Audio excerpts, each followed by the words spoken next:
Alo? Danışmaq istəyirəm, gəl. Həmişəki yerimizdə səni gözlədim.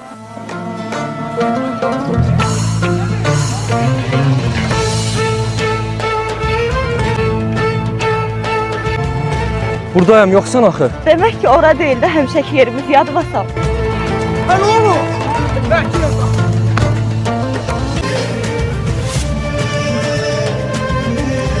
Məhlədə də yoxsan axı. Belə tez unutdum sən görüş yerimizi. Burada da yoxsan. Sən deməli bizim görüş yerimizi bilmədin, hə? Sənə halal olsun Nurlan. Nurlan kimdir? Nurlan deyil ki, danışan. Lalə sən də ölsən? Bağışla qardaş, səhv düşmüşəm. Lalə də ölmüş. Lalə necədir bu dərənin düzündə? Uy ne? Uya başıyır.